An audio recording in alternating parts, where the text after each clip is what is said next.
Bonsoir Corinne Lepage. Bonsoir Hôtel Krief. Merci d'être sur le plateau de BFM TV. Vous êtes ancienne ministre de l'Environnement, députée européenne aujourd'hui, présidente de CAP 21.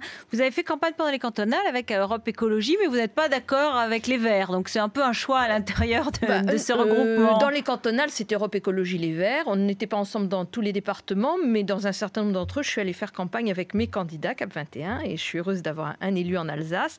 Et bien sûr, j'ai soutenu les Verts qui faisaient campagne ensemble. Voilà, donc voilà votre positionnement.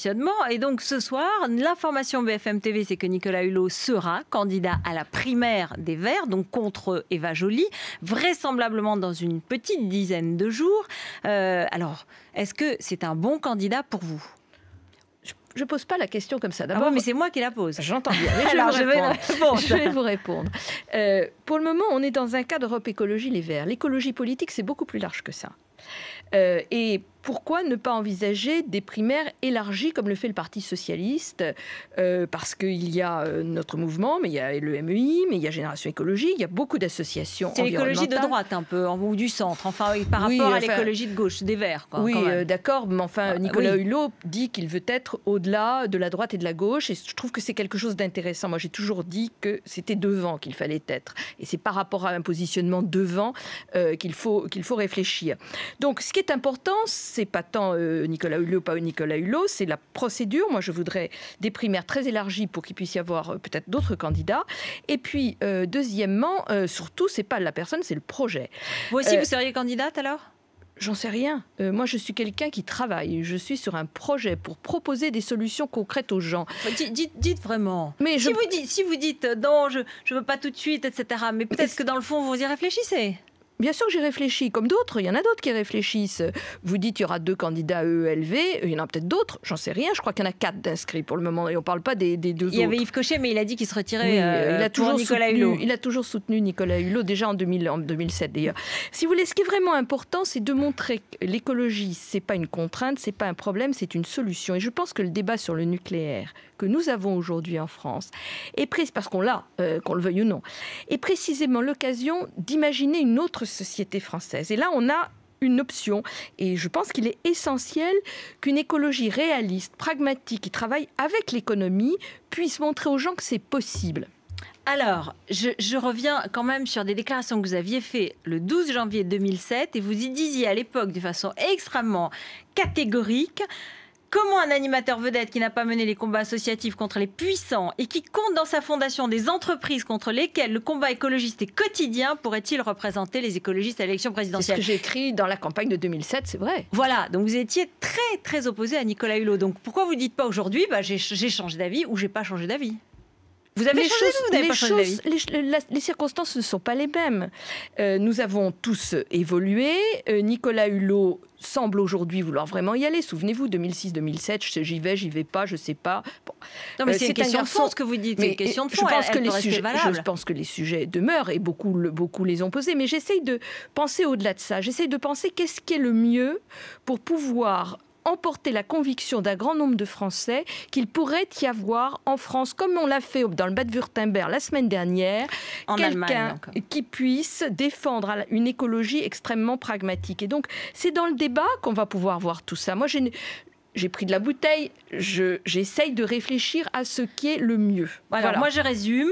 Vous n'êtes plus aussi opposé à Nicolas Hulot. Vous n'êtes pas opposé peut-être à une idée de candidature vous-même aux primaires écologistes. Et finalement, ce qui compte, c'est que ce soit le meilleur candidat. Oui. Et si c'est Hulot, pourquoi pas ? C'est ça ? Un candidat dans lequel les Français peuvent dire pourquoi ne pourrait-il pas être notre président ? C'est-à-dire quelqu'un qui est à la fois une expérience, une compétence, un entraînement qui fait que ça rend les choses possibles. Et c'est Eva Joly, ça pourrait être Eva Joly ? J'en sais rien. Nous allons débattre de tous là où nous sommes, sous quelle forme, j'en sais rien, on le verra bien, dans les mois qui viennent. En tout cas, c'est sûr qu'il faut un candidat écologiste, alors que Marine Le Pen ça, c'est un deuxième sujet. Danny Cohn-Bendit et d'autres disent peut-être que c'est pas indispensable. Il faut un projet alternatif des projets conventionnels qu'on va nous proposer à droite et à gauche. Ça, j'en suis convaincue. Est-ce qu'il faut aller jusqu'au bout ? Ça, on le verra. Vous le savez, moi, j'ai pris des positions très claires pour dire que je ne souhaitais pas un deuxième mandat de Nicolas Sarkozy. Il est évident que si Nicolas Hulot y va, il va falloir qu'il soit très clair sur ce sujet. Nous savons tous les liens assez étroits qu'ils ont l'un avec l'autre. Et deuxièmement, je suis une républicaine engagée. Ça fait 10 ans que sur un sujet qui est dans l'actualité, qui est celui de la laïcité, aux côtés de Caroline Fourest et de beaucoup d'autres, je me suis engagée. Je suis une républicaine convaincue et il y a aujourd'hui, effectivement, avec l'attitude qu'a eue l'UMP, le fait que le Front républicain n'ait pas été appliqué partout, un vrai problème qui se pose dans notre pays. Et il va de soi que nous avons tous la responsabilité, dans l'hypothèse où il y aurait un risque de duel deuxième tour avec Marine Le Pen, de nous positionner. Et très clairement, personnellement et au soutien d'une autre personne, je ne contribuerai pas à établir ce risque-là. C'est-à-dire que si Nicolas Sarkozy prenait le risque d'être dépassé par Marine Le Pen, ou bien si le candidat de gauche prenait le risque d'être dépassé par Marine Le Pen, vous penseriez qu'il faut éviter une candidature écologiste? Je pense qu'il faudra aller vers cela, mais ça ne dispense pas les écologistes de présenter un ou des projets, parce que le projet que je vais présenter, c'est peut-être pas exactement celui que les Verts présenteront, mais que nous montrions aux Français qu'il y a une voie possible d'une écologie pragmatique qui répond aux besoins des gens, qui lie le social, l'environnemental et l'écologie dans sa dimension la plus large, y compris le risque nucléaire, y compris la santé humaine. On a beaucoup de problèmes aujourd'hui autour de ces thématiques-là.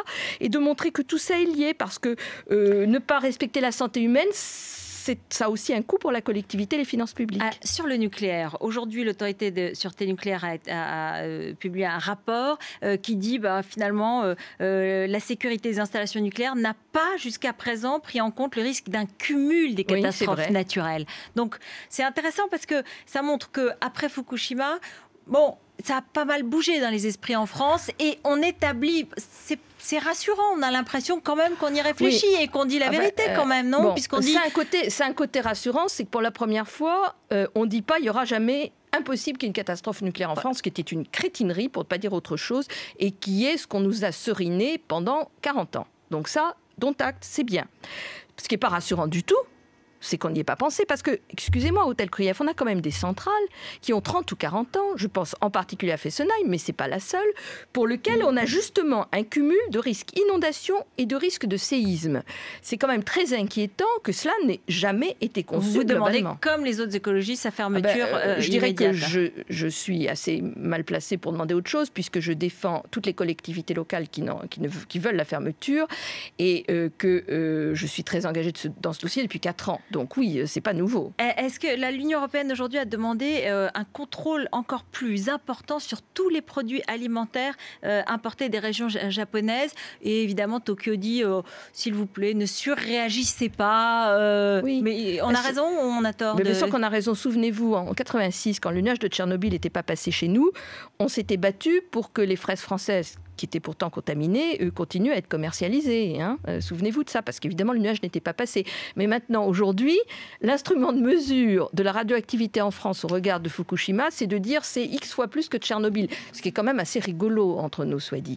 Donc oui, je pense qu'on a raison d'être extrêmement prudent, mais ça veut dire aussi, Hôtel Krief, que dans la réflexion que nous avons à avoir sur qu'est-ce que ce serait qu'un risque, qu'une catastrophe nucléaire en France, les conséquences économiques, pour moi un sujet auquel je tiens beaucoup, les conséquences économiques, les conséquences industrielles, bien entendu les conséquences sanitaires, doivent être pesées, et non seulement pour l'endroit où ça s'est passé, parce qu'on ne demande pas l'interdiction des produits de Fukushima, c'est les produits japonais dans leur ensemble. Donc vous voyez bien que c'est l'image d'un pays tout entier qui est abîmée quand il y a une catastrophe de cette nature. Nicolas Sarkozy va au Japon, Nathalie Kosciusko-Morizet l'accompagne. C'est une bonne ministre de l'Environnement?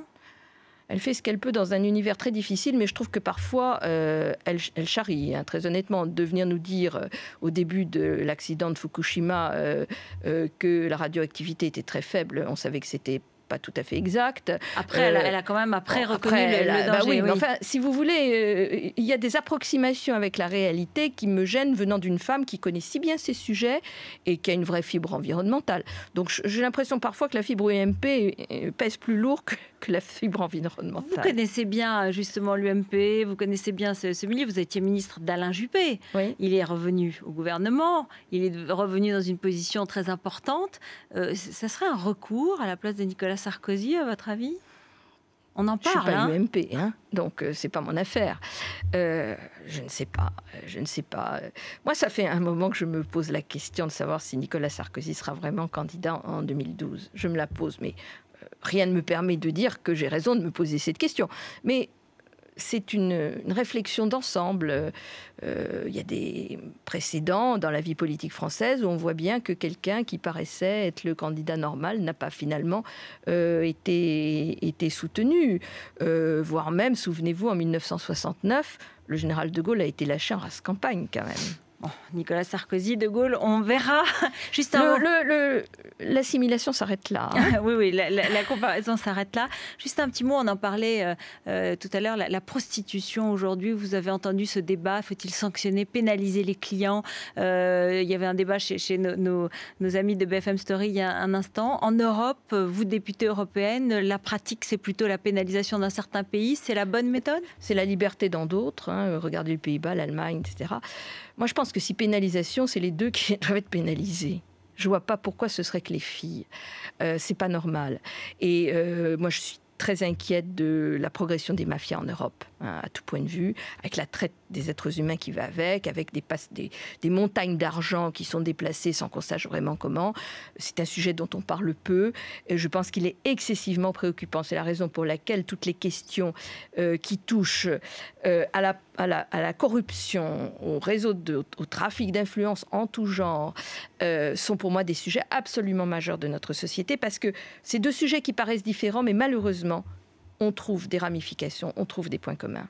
Merci Corinne Lepage d'être venue sur BFM TV. Dans un instant, le journal avec Frédéric Delanouvelle et un débat entre Jacques Séguéla et Denis Jambard. A tout de suite.